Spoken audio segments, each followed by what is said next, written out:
Bismillahirrahmanirrahim. Assalamualaikum warahmatullahi wabarakatuh. Perkenalkan, nama saya Afifadlur Rahman, mahasiswa Pendidikan Masyarakat, Fakultas Ilmu Pendidikan, Universitas Negeri Jakarta, kelas B. Maksud saya untuk membuat video ini adalah untuk menjelaskan apa Human Performance Technology Model. Oke. Oke, saya akan mulai membahas tentang Human Performance Technology atau teknologi kinerja. Teknologi kinerja merupakan suatu proses peningkatan kompetensi oleh manusia dan organisasi guna meningkatkan produktivitas dan efisiensi hasil kerja yang didasarkan pada pengembangan sistem yang sistematik dan sistematis. Oke, sekarang kita mulai masuk ke tabel Human Performance Technology Model. Dimulai dari analisis kinerja. Nah, di sini kita akan memulai dari analisis organisasi. Di dalam analisis organisasi ini memiliki aspek-aspek yang harus kita perhatikan dan harus kita pikirkan sebelum untuk melaksanakan suatu pekerjaan. Yang pertama ada visi. Visi merupakan gambaran tentang masa depan yang realistik dan ingin mewujudkan dalam kurun waktu tertentu yang diucapkan atau ditulis untuk proses manajemen dan menjangkau yang akan datang. Nah, setelah visi ada yang namanya misi. Misi ini merupakan tindakan atau upaya untuk mewujudkan visi. Jadi ada suatu hubungan nih antara visi dan misi. Nah, setelah visi dan misi terbentuk, kita harus menentukan aspek value atau nilai. Value sebagai norma-norma yang dianggap baik oleh setiap individu seperti nilai kejujuran, nilai kesederhanaan, dan nilai sebagainya. Nah, setelah itu semua terbentuk, pasti akan menunjukkan sebuah tujuan. Tujuan merupakan pengaruh yang signifikan dalam perumusan tujuan. Karena di dalam sebuah tujuan terdapat rancangan, strategi, dan kebutuhan apa saja yang akan dilakukan. Nah, setelah menentukan tujuan, kita akan menentukan strategi bagaimana visi, misi, value, dan tadi tujuan itu tercapai. Strategi merupakan sasaran dan kebijakan rencana umum untuk meraih tujuan yang telah ditetapkan yang dinyatakan dengan mendefinisikan apa yang akan dijalankan. Nah, setelah itu semua dibentuk, akan menghasilkan suatu harapan atau keinginan kinerja pekerja. Tapi setelah kita melakukan analisis organisasi, kita juga harus menganalisis lingkungan. Di sini ada 4 aspek. Yang pertama ada analisis organisasi, ada analisis lingkungan, analisis kerja, dan analisis pekerja. Yang pertama ada analisis lingkungan. Nah, di analisis organisasi ini ada beberapa aspek yang harus kita perhatikan seperti aspek menganalisis stakeholder setempat, kompetisi atau saingan bisnis atau perusahaan, dan lingkungan sosial. Karena ini aspek-aspek yang sangat mendukung hasil dari produk-produk yang akan dihasilkan oleh pekerja nanti. Lalu yang berikutnya ada analisis kerja, aktivitas kerja. Karena dalam aktivitas kerja ini membutuhkan aspek seperti analisis peralatan atau perlengkapan seperti K3-nya, mesin-mesinnya, dan lain-lain. Dan analisis sumber. Sumber ini kita akan mendapatkan sumber pekerjaan ini dapat dari mana. Misal dari analisis lingkungan tadi kita akan mendapatkan sumber apa ya namanya itu, mendapatkan suplai bahan-bahan yang akan kita kerjakan. Terus akan mendapatkan human resource policies atau kebijakan human resource. Kebijakan sumber daya manusia ini akan menentukan apa ya namanya itu, menentukan standar atau keahlian apa saja yang dibutuhkan oleh perusahaan. Nah, yang berikutnya ada work. Nah, yang pertama dari work ini beberapa aspek yang harus kita perhatikan seperti ada alur kerja, prosedur, respon dan ergonomik. Ini nih merupakan suatu aspek-aspek yang kita harus perhatikan, seperti analisis step by stepnya suatu langkah demi langkah untuk mengerjakan sesuatu, seberapakah murah atau hematnya eh, anggaran kerjaan itu, dan apa ya, prosedurnya bagaimana. Dan yang terakhir ada worker atau pekerja. Kita harus menganalisis worker ini.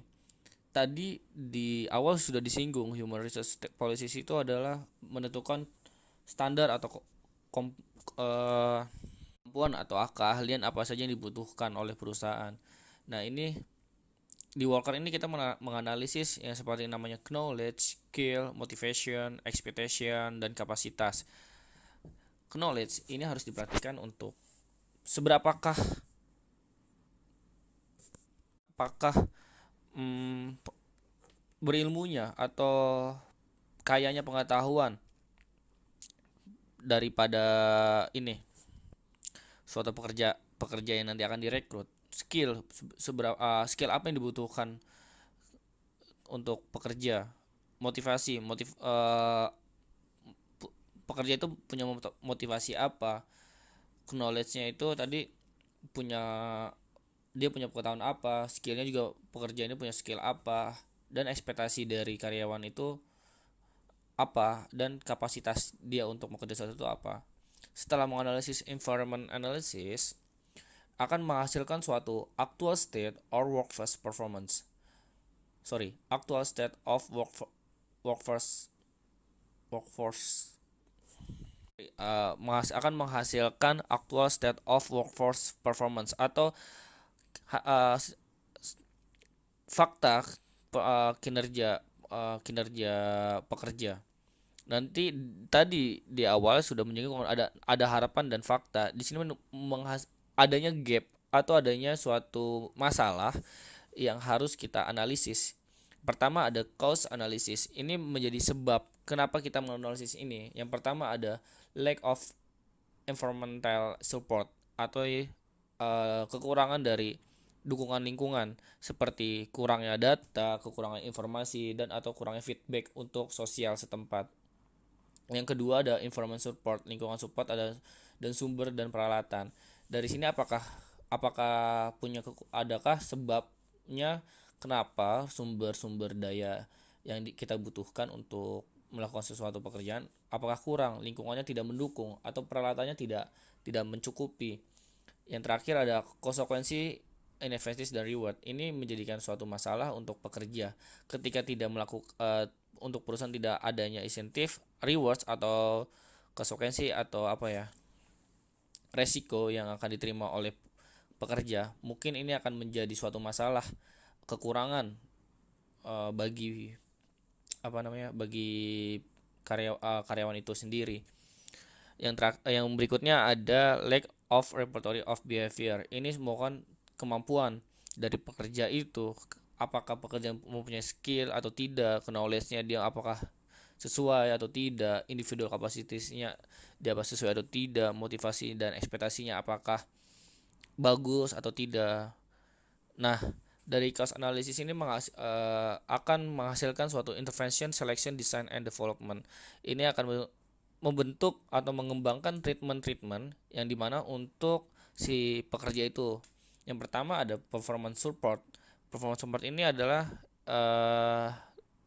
kinerja yang akan mendukung, seperti apa ya, keahliannya, atau ada instructional and non instructional. Yang berikutnya ada job analysis or work design. Ini kita juga harus menganalisis kembali apakah yang dikerjakan oleh pekerja tersebut. Yang berikutnya ada personal development.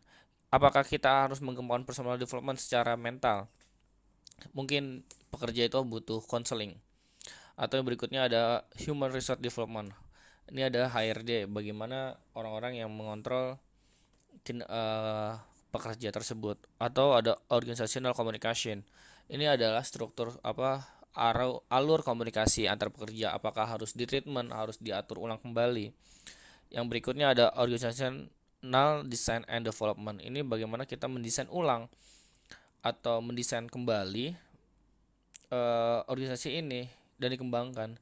Dan yang terakhir ada financial system. Financial system ini menjadikan suatu sistem keuangan yang sangat krusial bagi perusahaan yang nantinya harus diterima para pekerja. Nah, setelah ini dianalisis, setelah ini dirancang treatmentnya akan menjadikan suatu eh harus diintervensi tadi itu atau treatment tadi harus diimplementasikan yang nantinya akan menghasilkan perubahan. Yang pertama ada perubahan manajemen, perubahan proses consulting tadi, mental si pekerja. Yang berikutnya ada pembangunan development, employee development, bagaimana kita merancang suatu SDM, communication network and alliance building. Ini menjadikan pilihan bagaimana kita menghasil membuat aliansi terhadap perusahaan-perusahaan yang nanti akan membantu hasil produk-produk kita. Nah, cost analysis, setelah melakukan tadi cost analysis, intervention selection, design and development, intervention implementation and change, akan dibutuhnya atau evaluasi. Evaluasi ini ada 3 jenis: formatif, sumatif, dan konfirmatif. Yang formatif ini tadi yang akan mengevaluasi analisis kinerja, performance analysis, dan akan menghasilkan cost analysis. Dan terakhir ada mengevaluasi selection or design of intervention. Yang kedua ada evaluasi sumatif. Evaluasi sumatif adalah dia akan mengevaluasi secara ada immediate reaction dan immediate competence. Nah, ini akan mengevaluasi dari reaksi secara langsung dan kompetisi yang secara langsung di dalam perusahaan itu. Yang ketiga ada konfirmatif atau continuing competence. Ini akan menjadi job transfer, mutasi dari karyawan, misal dari dari posisi A ke posisi B. Yang berikutnya ada continuing effectiveness atau organizational impact. Jadi seberapa besar dampak yang diterima oleh perusahaan tersebut. Dan yang terakhir ada return of investment. Ini kembali menjadi return berputarnya kembali investasinya tadi.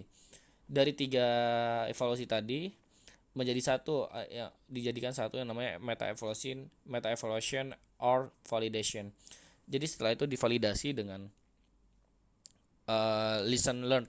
Jadi divalidasi dengan pembelajaran kembali, dievaluasi lagi oleh produk. Nah, itu adalah penjelasan dari Human Performance Technology. Setelah membahas tentang Human Performance Technology, dapat ditarik kesimpulan bahwa HPT menggunakan berbagai intervensi dari berbagai disiplin ilmu lain termasuk psikologi perilaku, instructional design system, pengembangan organisasi, dan manajemen sumber daya manusia. Karena menekankan analisis ketat dari tingkat sekarang dan yang diinginkan kinerja, mengidentifikasi penyebab kesenjangan kinerja, menawarkan berbagai intervensi yang dapat digunakan untuk meningkatkan kinerja, panduan proses manajemen perubahan, dan mengevaluasi hasilnya. Nah, begitu penjelasan dari saya tentang Human Performance Technology Model. Terima kasih sudah menyimak dan mendengarkan penjelasan saya. Saya mohon maaf jika ada kata atau pengucapan yang salah. Kurang lebihnya mohon maaf. Wassalamualaikum warahmatullahi wabarakatuh.